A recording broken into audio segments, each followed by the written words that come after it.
नमस्कार दोस्तों, मैं योगेश यादव आप सभी लोगों को मेरे यूट्यूब प्लेटफॉर्म एडिटोरियल मंच से स्वागत करता हूं। आशा करता हूं कि आप लोग स्वस्थ होंगे।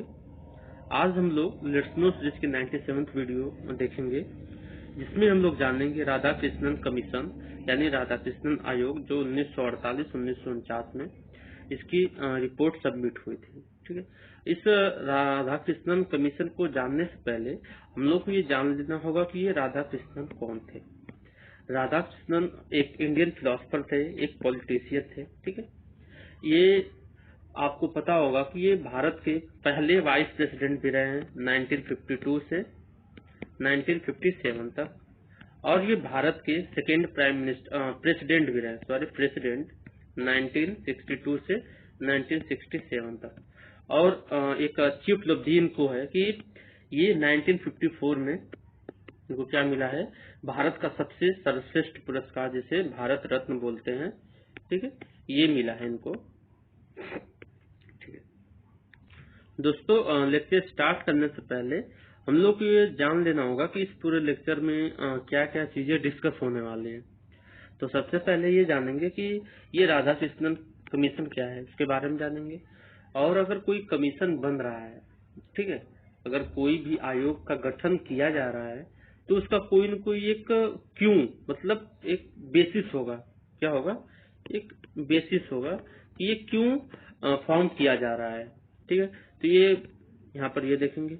और ये जो कमीशन था, ठीक है, ये जो कमीशन जब बनकर आया 1949 में, जब अपना रिपोर्ट पेश किया, ठीक है, तो उन्होंने क्या क्या सुझाव दिए। ठीक है, क्या क्या सुझाव दिए, रिकमेंडेशन दिए। और मैंने बताना भूल गया कि ये जो राधा कृष्णन कमीशन है ना, एजुकेशनल कमीशन है, एजुकेशनल कमीशन है। अगर राधा कृष्णन कमीशन की बात करें तो ये भारत का सबसे पहला इंडिपेंडेंस, मतलब आफ्टर इंडिपेंडेंस सबसे पहला एजुकेशन कमीशन है, शिक्षा आयोग है, जो जिसके चेयरमैन थे डॉक्टर सर्वपल्ली राधाकृष्णन थे। और उस समय के जो शिक्षा मंत्री थे देश के, डॉक्टर मौलाना आजाद जी थे, क्या थे उसमें के, एजुकेशन मिनिस्टर थे। ठीक है, और ये जो रिपोर्ट आई है वो तो ठीक है, लेकिन इसका जो गठन हुआ था 6 दिसंबर 1948 में इसका गठन हुआ है आयोग का। और अगस्त 1949 में, एक साल में ही इन्होंने अपना क्या किया, रिपोर्ट पेश कर दिया। इस राधा कृष्णन कमीशन का गठन होने का कारण क्या था, ठीक है, क्यों फॉर्म हुआ? तो जैसे आप लोगों को सभी को पता है कि 1947 में हम लोग आजाद हो गए अंग्रेजों से। तो उस समय की शिक्षा प्रणाली कैसी थी? बहुत ही मतलब खराब थी, केवल अंग्रेजों को पढ़ाया जाता था। और जो भी लोग जो इंडिया के लोग थे, उनमें भी जो अमीर लोग थे बस वही लोग पढ़ पाते थे, और गरीब लोग क्या ही पीछे ही रह जाते थे। तो इसलिए इनका कमीशन का गठन किया गया। तो इन्होंने अपना कुछ अपॉइंटमेंट इस बेसिस पर हुआ कि कुछ रिकमेंडेशन दे, कुछ सुधार दे, क्योंकि ये एक बहुत अच्छे फिलोसफर थे एजुकेशन के क्षेत्र में।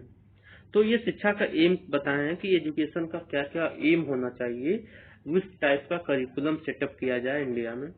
स्टैंडर्ड ऑफ टीचिंग, जो टीचिंग जो पढ़ाई जाती है, शिक्षण जो व्यवस्था है ना, वो उसमें सुधार किया जाए, उसका कुछ न कुछ एक पैमाना तय किया जाए, एक स्टैंडर्ड रखा जाए। एग्जामिनेशन की बात करते हैं तो जैसे कि आपको पता है कि साल भर में एग्जाम होता है, छमाही एग्जाम होता है, तो ये सब कहाँ से आए हैं? सब यहीं से आए हैं। Courses of studies, courses of studies मतलब कि आप जब ग्रेजुएशन कर रहे हैं तो उसमें आप बीए आर्ट्स पढ़ते हैं, बैचलर ऑफ साइंस पढ़ते हैं। ठीक है, ये सब चीजें हैं, ये सब कोर्सेज ऑफ स्टडीज है। एमएससी हो जाती है, ठीक है, बीकॉम हो जाता है, बीटेक हो जाता है, बीएससी इन एग्रीकल्चर हो जाता है, ये सब कोर्सेज ऑफ स्टडीज है। Medium of instruction, medium of instruction की बात करेंगे तो इन्होंने बोला है कि जो हायर लेवल पर जो पढ़ाया जाए तो उसमें नेशनल लैंग्वेज को इंस्ट्रक्शन का बेस माना जाए। और जब लोअर लेवल मतलब प्राइमरी लेवल तक पढ़ाया जाए बच्चों को, तो वहाँ पर रीजनल लैंग्वेज का इंस्ट्रक्शन का काम किया जाए, ताकि बच्चे अच्छे से समझ सकेंगे, अपने इन्वायरमेंट से जोड़ सकेंगे। अगर कोई भी एजुकेशन है, ठीक है, अगर वो कोई भी छात्र है, अगर वो एजुकेशन को अपने इन्वायरमेंट से कोरिलेट कर ले रहा है, तो एक पॉजिटिव एजुकेशन बोला जाएगा उसको। तो इसलिए मीडियम ऑफ इंस्ट्रक्शन की बात किया इन्होंने। Qualification and service condition of teachers and staff. अब ये तो है नहीं कि आप कोई भी टीचर बन जाएगा, ठीक है, तो वहां पर भी उन टीचर्स के लिए भी जो अगर आपको कोई ज्ञान दे रहा है तो उसकी भी तो कोई न कोई एक क्वालिफिकेशन होनी चाहिए ना। अब मान लो कि आप ग्रेजुएशन कर रहे हो, ग्रेजुएशन में आप जियोग्राफी मान लो आपका लिए हो, ठीक है, जियोग्राफी से, और जो आपको टीचर है वो पढ़ा रहा है, हिस्ट्री का पढ़ा हुआ है, तो आपको जियोग्राफी का नॉलेज इतना बढ़िया से नहीं दे पाएगा। तो ये बोला गया कि क्वालिफिकेशन होनी चाहिए, मतलब जो सब्जेक्ट आप पढ़ रहे हैं उसका एक्सपर्ट ही आपको पढ़ाए। ये क्वालिफिकेशन और सर्विसेज कंडीशंस ये सब है। सुझाव की देखेंगे, क्या क्या सुझाव दिया इन्होंने। तो एजुकेशन के एम को लेकर, लक्ष्य को लेकर इन्होंने क्या क्या बताया कि हमें ऐसे लोगों को तैयार करना है, ऐसे लोगों को बनाना है जो क्या अपनी संस्कृति और सभ्यता को जीवित रख सकें, उसको प्रिजर्व कर सकें, उसको गाइड कर सकें, ठीक है। और क्या है, ऐसा एक लीडरशिप क्वालिटी यूथ में उत्पन्न करना है, ये हो गया।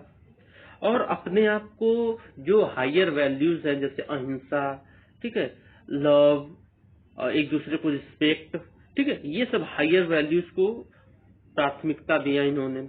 Spirit of brotherhood, spirit of brotherhood मतलब भाईचारा हो, एक दूसरे को, कोई एक दूसरे से डिस्क्रिमिनेट ना हो और कोई एक दूसरे को डिस्क्रिमिनेट ना करे। ये नहीं कि मैं हिंदू हूँ, ये सिख है, या फिर मैं मुस्लिम हूँ, ये सब चीजें ना हो, एक दूसरे को एक कंधे मिलाकर चलना सिखाया।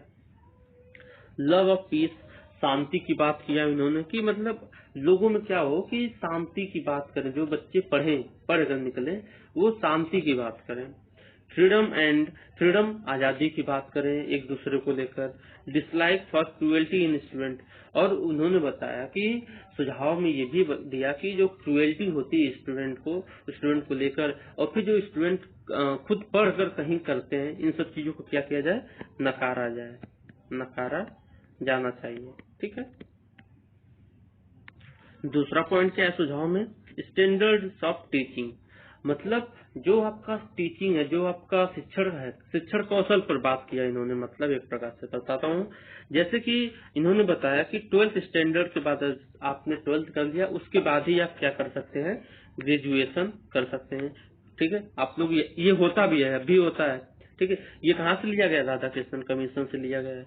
और जो well equipped and well staff colleges is provinces, मतलब ऐसे कॉलेज बनाया जाए, ऐसे स्कूल्स बनाए जाए जो बहुत ही क्या हो, वेल इक्विप्ड हो, और उसमें स्टाफ जो है वो बहुत ही अच्छे लोग हों, ठीक है।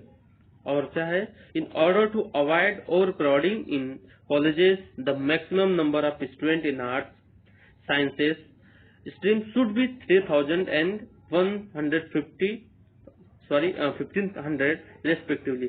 मतलब कि ओवर क्राउडिंग को, मतलब भीड़ को वो करने के लिए, कंट्रोल करने के लिए एक ऐसे स्कूल में 3000 से 1500 तक का वो क्राइटेरिया बनाया जाए, उतने बच्चे पढ़ सकें। अब नंबर ऑफ वर्किंग डेज, मतलब स्कूल कॉलेजेस में जो वर्किंग आवर होता है उसमें क्या हो, 180 हो, और वो छोड़ के एग्जामिनेशन को छोड़ के, और अटेंडेंस एग्जामिनेशन, मतलब जो एग्जामिनेशन होता है उसको काउंट न किया जाए, मतलब 180 आवर्स, अरे 180 डेज, सॉरी मैं आवर्स बार बार बोल रहा हूँ, 180 डेज साल में पढ़ाया जाना चाहिए, कंपलसरी है, और अटेंडेंस होना चाहिए। To improve quality of libraries जो होते हैं स्कूल में, और जो प्रयोगशालाएं होते हैं, ठीक है, उन सबको क्या किया जाए, इम्प्रूव किया जाना चाहिए। To increase number of vocational schools मतलब जो ITI, बीटेक, पॉलिटेक्निक, इन सब स्कूल्स को क्या किया जाए और इनकी संख्या को बढ़ाया जाए। अगर पाठ्यक्रम की बात करें, करिकुलम की बात करें, तो जनरल होना चाहिए, लिबरल होना चाहिए, और वोकेशनल एजुकेशन होना चाहिए। जनरल का मतलब कि सभी लोग एक समान सोच सकें, ठीक है। एक समान सोचने का मतलब कि एक ऐसी व्यवस्था तय की जाए जो सबको साथ लेकर चले, ये जनरल हो गया। लिबरल मतलब कि स्टूडेंट के अकॉर्डिंग हो, जैसे कि सबकी अलग अलग एक लिबर्टी होती है, सबकी अलग अलग एक मेंटालिटी होती है, ठीक है। तो जो बच्चे चाहें वो एक्वायर कर सकें उस एजुकेशन से, वोकेशनल एजुकेशन मैंने बताया ही, ठीक है। ऐसी व्यावसायिक शिक्षा जो क्या करे, आपको स्किल प्रोवाइड करे। Curriculum at university stage should be life centred. Life centred क्यों? देखो, लाइफ में सब कुछ जरूरी है, आपका हेल्थ जरूरी है, आपके इकोनॉमिक स्थिति जरूरी है, ठीक है। ये सब चीजें लाइफ सेंटर्ड में हो जाएंगी।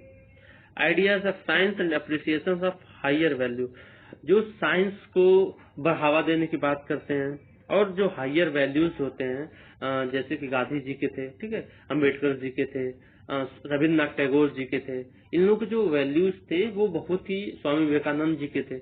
ये हायर वैल्यूज इसलिए बोला जा रहा है कि अगर हायर वैल्यूज नहीं होंगे तो ये एजुकेशन कोई मतलब नहीं निकलेगा।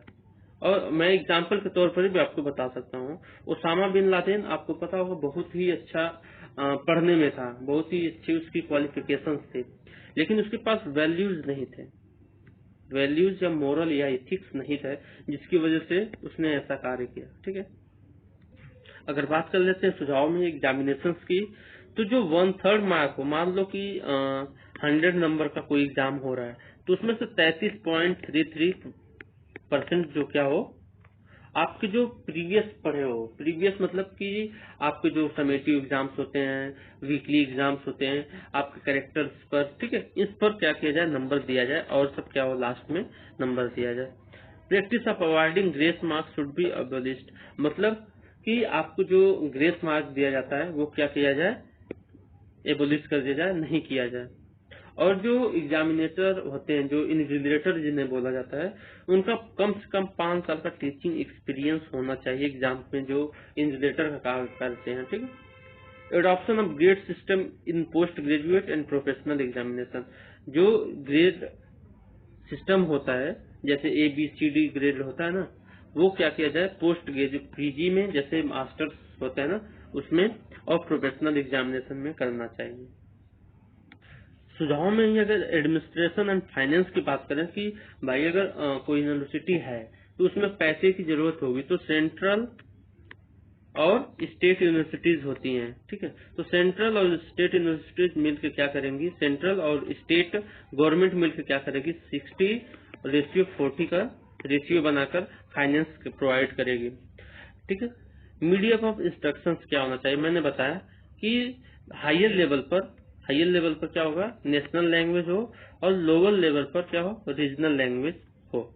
रिसर्च में PhD की बात कही इन्होंने कि उनको अच्छी से अच्छी सुविधा दी जाए, ऐसी MPhil PhD इन सब चीजों की बात किया इन्होंने। स्टूडेंट वेलफेयर के लेकर क्या उन्होंने बोला कि डिस्पेंसरी हो, हॉस्टल्स हो, ठीक है, ये सब चीज प्रोवाइड किए जाए स्टूडेंट वेलफेयर पे।